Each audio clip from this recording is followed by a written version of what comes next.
आज हमारा टॉपिक आता है electric field intensity due to electric dipole on equatorial line. कल हमने एक्सियल लाइन का पढ़ा था, जिसमें बच्चों को एक्सियल लाइन वाला समझ में आया उसको इक्वेटोरियल लाइन बिल्कुल इजी है, अपने आप समझ में आएगा। ठीक है, वही दो स्टेप हमें लेके चलने हैं। पहला स्टेप कौन सा, कि इलेक्ट्रिक फील्ड इंटेंसिटी का जो फॉर्मूला होता है वो 1/4 पाई एप्सिलॉन नॉट Q बटा R का स्क्वायर, और उसका डिस्टेंस कहाँ से लेके कितना कंसीडर किया था, ठीक है, वो याद होनी चाहिए। क्या चीज यूज हुई थी, ठीक है, इलेक्ट्रिक फील्ड का डायरेक्शन क्या था, तो वो एक टर्म सारी के साथ यूज होगी। और दूसरा स्टेप हमारा क्या था, वेक्टर वाला लॉजिक था, कि वेक्टर एडिशन या वेक्टर सब्ट्रैक्शन। ठीक है, तो एक्सियल लाइन वाला डेरिवेशन कैसे हुआ था, इसी एक्सिस के ऊपर P पॉइंट कंसीडर किया था, पता है ना।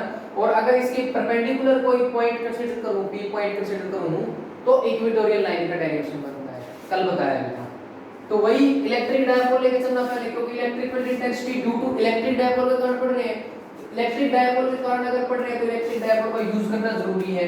वही A पॉइंट कंसीडर किया, B पॉइंट कंसीडर किया, -q चार्ज के ऊपर रखा, +q चार्ज रखा, दोनों के बीच का डिस्टेंस 2a। ठीक है, इलेक्ट्रिक डायपोल हो गया। और इसके परपेंडिकुलर P पॉइंट कंसीडर करना है, क्योंकि इक्वेटोरियल लाइन का डायरेक्शन पढ़ रहे हैं, और एक्सियल लाइन का पढ़े तो इसके इसी एक्सिस पर P पॉइंट कंसीडर करना होगा। ठीक है, तो परपेंडिकुलर P पॉइंट कंसीडर किया C पॉइंट के ऊपर। ठीक है, और P पॉइंट के ऊपर कौन सा चार्ज लेके चलना है, हमेशा कल भी बताया था, यूनिट पॉजिटिव टेस्ट चार्ज हमेशा लेके चलना है P पॉइंट के ऊपर, प्लस चार्ज। ठीक है, तो अब इसके डायरेक्शन देखें कैसे होंगे। देखो, B के ऊपर प्लस का चार्ज है और B के ऊपर प्लस का चार्ज, प्लस प्लस क्या करेंगे, रिपेल, तो ये E1 का डायरेक्शन इससे दूर जाएगा। A पॉइंट के ऊपर माइनस चार्ज, इसके ऊपर प्लस चार्ज, पॉजिटिव चार्ज, तो माइनस और प्लस क्या करेंगे, अट्रैक्ट, तो E2 का डायरेक्शन इसकी तरफ होगा। ठीक है, और वही एक्सियल लाइन वाला O से लेके P पॉइंट तक का डिस्टेंस कितना होगा, हमेशा R। ठीक है, अब देखो इन ट्रायंगल CAO अगर मैं लेके चलूं, C ये पॉइंट है, A ये है, O ये है, पूरा डिस्टेंस 2a है, तो ये डिस्टेंस कितना होगा, A।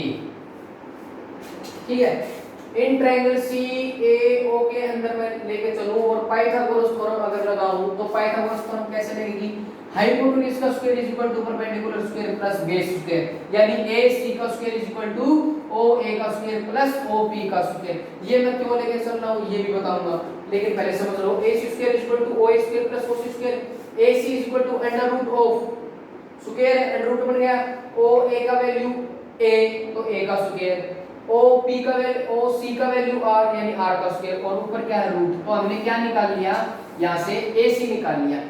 AC क्यों निकाला है, क्योंकि P पॉइंट से लेके इस A पॉइंट से लेके C तक का डिस्टेंस हमें चाहिए, यहाँ जरूरत पड़ेगी।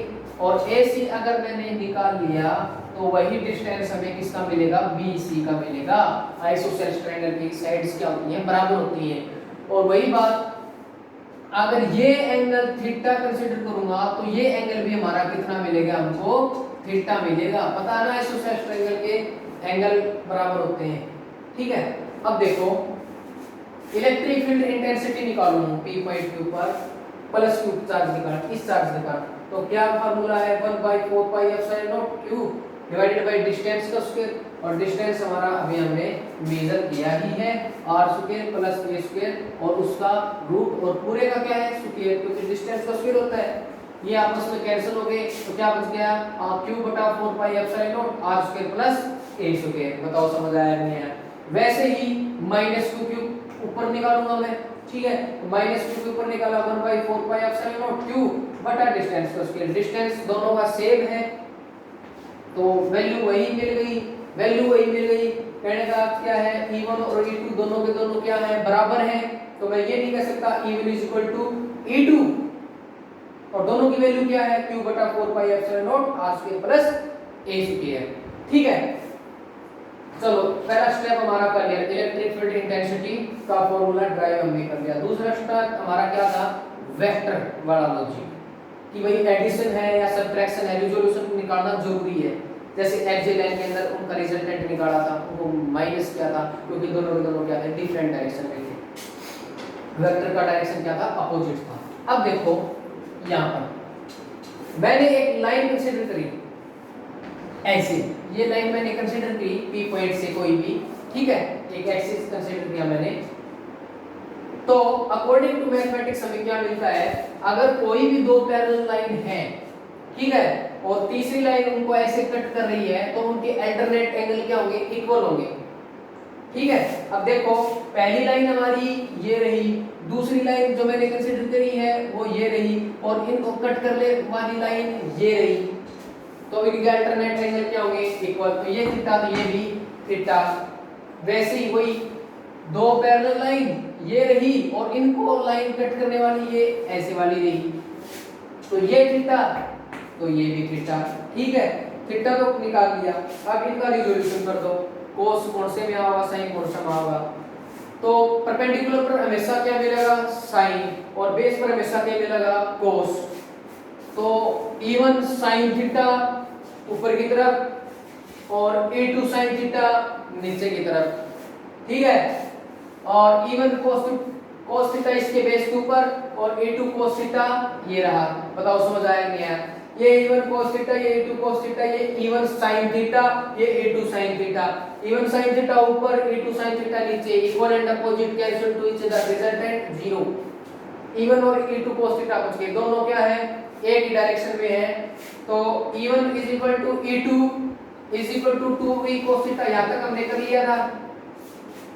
कैसे आया पता चला? देखो E1 इज इक्वल टू क्या है, E2 है या नहीं है? अब इनका तो रिजल्टेंट मैं अगर निकालूं तो यहां से मेरे को क्या मिल रहा है, रिजल्टेंट। देखो साइन वाले तो कैंसिल हो चुके, मैंने एक स्टेप थोड़ा सा यहां नहीं लिखा। तो इनका रिजल्टेंट, इनका जो वेक्टर है वो क्या निकलेगा, E1 cos थीटा और E2 cos थीटा दोनों क्या है, सेम डायरेक्शन में है, तो क्या होंगे, ऐड होंगे। तो E1 cos theta plus E2 cos theta, ये स्टेप मैंने यहाँ नहीं लिखा, ठीक है, तो अभी लिख दिया है। तो क्या निकला, E1 cos theta E2 cos theta, add क्यों हुए, क्योंकि सेम डायरेक्शन में है, साइन वाले कैंसिल हो लिए।